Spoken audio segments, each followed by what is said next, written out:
Hello friends, welcome back to my channel.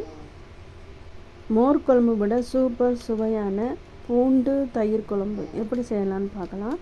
காய் எதுவுமே வேண்டாம். வீட்டில் காய் இல்லைன்னா சீக்கிரமாக ஒரு 10 நிமிஷத்தில் இந்த குழம்பு சூப்பராக ரெடி பண்ணிடலாம். அதுக்கு தேவையான பொருட்கள் பார்த்துக்கலாம். பவுலில் நான் 3/4 பவுல் தயிர் எடுத்துருக்கேங்க. பாதி புளிச்சிருந்தால் கூட போதும், ரொம்ப புளிக்கக்கூடாது. பாதி புளிச்சிருந்தாலும் பரவாயில்ல, புளிக்காத தயிராக இருந்தாலும் பரவாயில்ல. கெட்டியான தயிர் எடுத்துக்கோங்க. தேவையான அளவு உப்பு, 10 பல் பூண்டு தோலை நீக்கிட்டு பொடியாக கட் பண்ணியிருக்கேன். ஒரு பச்சை மிளகாய் 4 கத்தியில் கட் பண்ணியிருக்கேன். ஒரு பெரிய வெங்காயம் பொடியாக கட் பண்ணது, மஞ்சள்தூள், மிளகாய்த்தூள், சீரகம், தாளிக்க கடுகு. உங்களோட காரத்தோட சுவைக்கு தகுந்த மாதிரி நீங்கள் காரம் நீங்கள் ஆட் பண்ணிக்கலாம். மிளகாய்த்தூள் இன்னும் வேணும்னா நீங்கள் ஆட் பண்ணிக்கலாம். பச்சை மிளகாய்க்கு பதிலாக நீங்கள் 2 காஞ்ச மிளகாய் இன்னும் கூட நீங்கள் ஆட் பண்ணிக்கலாம். இப்போ ஸ்டவ் பற்றி வச்சு ஒரு கடாய் வச்சு தேவையான அளவு சன்ஃப்ளவர் ஆயில் ஊற்றிடலாம். பேச்சுலர்ஸ்க்கெல்லாம் இந்த குழம்பு ரொம்ப சூப்பராக செட் ஆகுங்க. சீக்கிரமாக செஞ்சு முடிச்சிடலாம்.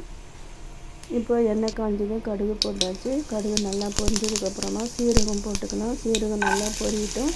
அதுக்கப்புறமா பொடிசாக கட் பண்ணி வச்சுருக்கிற பூண்டு போட்டு நல்லா இதை வதக்கிடலாம். பூண்டு நல்லா எண்ணெயில் நல்லா வறுபடணும். நல்லா வதக்கிடுங்க.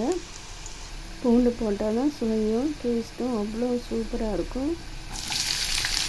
அதுக்கப்புறமா வெங்காயம் போட்டுக்கலாம். வெங்காயம் போட்டு பூண்டோடையும் சேர்த்து நல்லா வதக்கிடலாம். இந்த குழம்பு அவ்வளோ சூப்பர் டேஸ்ட்டாக இருக்குங்க. மோர் குழம்பு கூட சூப்பர் டேஸ்ட்டாக இருக்கும். வெறும் வெள்ளை சாதத்தில் இந்த குழம்பு மட்டும் ஊற்றி சாப்பிட்டா அவ்வளோ டேஸ்ட்டாக இருக்கும். சைட் டிஷ் எதுவும் வேணும்னா நீங்கள் சைட் டிஷ் செஞ்சு இதோட வச்சு சாப்பிட்லாம். இப்போ ஒரு பாத்திரம் எடுத்துக்கோங்க. சின்ன பாத்திரம். நான் எடுத்து வச்சுருக்கிற தயிர் இதில் ஊற்றிக்கிட்டேன்.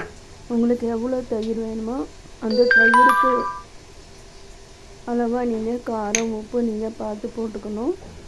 இப்போ கொஞ்சமாக தண்ணி ஊற்றி இந்த தயிரை ஒரு விஸ்கு வச்சு நல்லா மிக்ஸ் பண்ணிடலாம். டெய்லி ஒரே மாதிரி குழம்பு வச்சு தூரம் இருந்துச்சுன்னா இது மாதிரி ஒரு தடவை நீங்கள் குழம்பு வைக்கலாங்க. அவ்வளோ சூப்பர் டேஸ்ட்டாக இருக்கும். இப்போ இதை மிக்ஸ் பண்ணியாச்சு. இப்போ வெங்காயம், பூண்டு, சீரகம், பச்சை மிளகாய் எல்லாம் வதங்கிடுச்சு. இப்போ அதோட மிளகாய்த்தூள் 1 ஸ்பூன், மஞ்சள்தூள் 1/4 ஸ்பூன் போட்டிருக்கேன். காரம் பத்தலைன்னா இன்னும் நீங்கள் காரம் ஆட் பண்ணிக்கலாம். நிறையா நீங்கள் காரம் சாப்பிட்றவங்களா இருந்தால் காரம் நீங்கள் போட்டுக்கலாம். இப்போ எண்ணெயிலேயே நல்லா வதங்கினதுக்கப்புறமா தயிர் ஊற்றிக்கலாம். தயிர் ஊற்றினதுமே மிக்ஸ் பண்ணிவிட்டு உடனே என்ன செய்யணும், அடுப்பை நம்ம ஆஃப் பண்ணிடணும். அடுப்பு ஆஃப் பண்ணிவிட்டு எடுத்து வச்சுருக்கிற கருவேப்பிலை, கொத்தமல்லி இலைகள் இதில் தூவி இறக்க வேண்டியதுதான். சூப்பரான பூண்டு தயிர் குழம்பு ரெடி ஆகிடும். அவ்வளோ டேஸ்ட்டாக இருக்குங்க. நீங்கள் இதை 1 டைம் சாப்பிட்டீங்கன்னா உங்கள் வீட்டில் தயிர் இருந்தால் இனிமேல் இது மாதிரி தான் நீங்கள் பூண்டு தயிர் குழம்பு நீங்கள் வைப்பீங்க. 1 டைம் சாப்பிட்டு பாருங்கள். அவ்வளோதான் ஃப்ரெண்ட்ஸ், சூப்பராக ரெடி பண்ணியாச்சு. இதே மாதிரி ரெசிபி யூஸ் பண்ணி வீட்டில் நீங்கள் செஞ்சு பார்த்துட்டு உங்களுக்கு எப்படி வந்துச்சுன்னு சொல்லி கமெண்ட் பண்ணுங்கள் ஃப்ரெண்ட்ஸ். லைக் பண்ணி, ஷேர் பண்ணி, சப்போர்ட் பண்ணி, சப்ஸ்கிரைப் பண்ணுங்கள். மீண்டும் இதே மாதிரி ரெசிபியோடு உங்களை நான் சந்திக்கிறேன். தேங்க்யூ ஃபார் வாட்சிங்.